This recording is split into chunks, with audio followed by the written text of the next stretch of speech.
for watching my video. My name is Breezy and I am a yoga teacher. I specialize in trauma-informed practices such as yoga, and conversations like we have on Love Breezy Bree I consider to be yoga off of the mat. Now, whether you practice yoga or not, we all need to practice introspection. And what is introspection? It is bridging that gap, making that connection with your mind, your body, and your spirit. So today we're going to talk about love. And what is it? But before we get started, don't forget to subscribe, hit that bell notification, and if you love me, give me a thumbs up.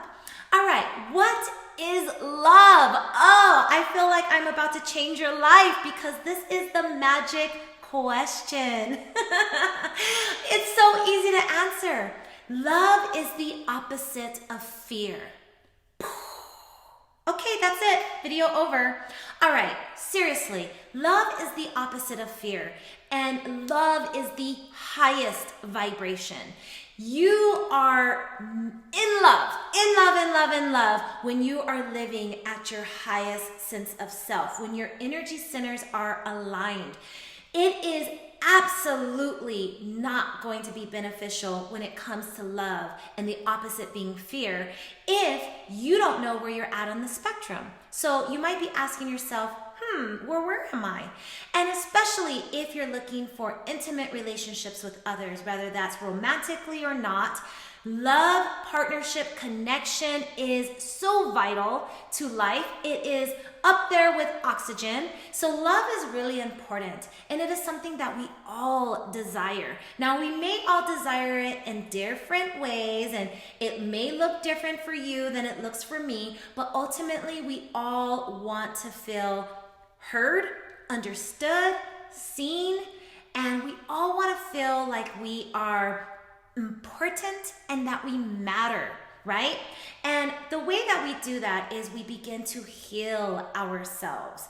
We have to do the work of our lives. We have to be emotionally accountable to ourselves and to others. It is about how you show up in the world, how you react to situations, what you're triggered by, what bothers you, what doesn't. It is all about self-acceptance, compassion for yourself and for others. Being able to trust yourself is the number one thing. If you don't trust yourself, you are automatically going to be living in fear. Now, what do I mean by trusting yourself? Do you listen to your intuition? Are you connected to your intuition? Now, I talk a lot about this on Love Breezy Bree, and you can definitely check out other videos because you subscribed. Yeah. Okay. So as you learn about this and you learn how to evaluate and assess your own body, your own mind, your spirit, you can start to make those connections with others. And you can also be able to see where they're at on their spectrum of healing, because we all have to do the work. We all have healing to do. We all have situations, experiences, and time in our lives that kind of take us away from the highest vibration of love and get us a little bit too close to fear. Now, what does fear look like? Fear looks like fight, flee, freeze, or flee, right? That old amygdala, that lizard brain, where we literally fight, we duke it out, we're defensive, we're argumentative, we are putting up boundaries and borders that are unhealthy, not healthy boundaries, not sacred, sweet, healthy to ourselves and other boundaries, but those kind of boundaries that are just push everybody away and force everybody to fight their way in kind of boundaries. They also remind us that when we live in that fight space, we tend to always be hyper in that anger, kind of mean area of life, right? We kind of want to be out there being a warrior, but there's no war. And then we have flight, that's where I'm out of here. You say one thing I don't like, you do something I'm not into, you make me feel uncomfortable, I don't want to talk about it, I don't want to fix it, I just want to flee. And then we have freeze, and that's where it's like, whoa, I don't know how I got in this situation, I'm just going to play possum. You get to make all the decisions, even if they're really not beneficial to my life or even to your own. and I'm just going to live this life that's been given to me. I'm not going to do any work. I'm not going to go anywhere. I'm not going to fight. I'm not going to freeze. I'm not going to flee. I'm just going to freeze. So this is how you know you're sort of living in that fearful world. Now, I talked about attachment styles, and this is sort of in line with that, but not directly, but that is such a good barometer and foundational point to start. But we can be in fear at various times in our life. Fear is an emotion, right? Just like love can be an emotion. But I like to think of fear and love as being vibrational when you have made that spiritual connection. It's no longer about emotions. It's no longer about feelings. It's no longer about even logic. It's vibrational. It is a human having a true spiritual experience. It is exciting.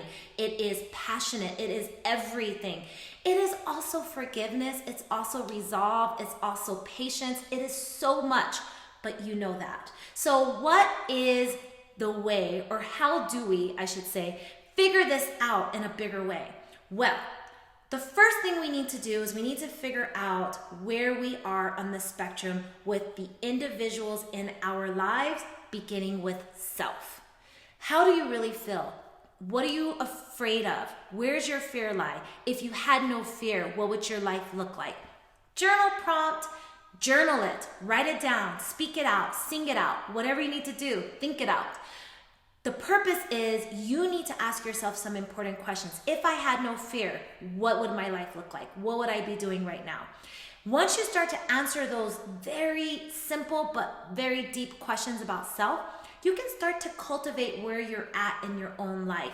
Do I feel safe and secure? Do I feel creative? Do I feel self-empowered? Those are really important questions because that's going to tell you where you're at on that vibrational spectrum. Do you feel supported? Are you a supporter only? Or do you have a nice partnership with others in your life? You know, these are all ways that we can figure out, are we able to give and are we able to receive? Or do we just give? Or do we just take? Or are we just wanting to be on our own? And do we wear that independent flag? I mean, all of these are areas that we need to investigate.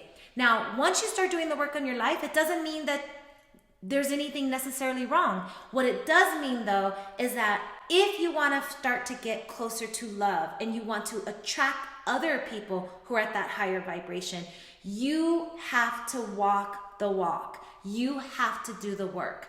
So just start journaling. Just start thinking about it. Start figuring out your attachment style. Start figuring out why you're triggered the way you are. What are the traumas? What is your shadow side? All of the things we talk about. Figure it out. Do the work. Take time. Be patient. Make that mind-body connection. That is why I love yoga so much, because it inherently activates that introspective side of self. It activates that need to want to connect back to who you really are.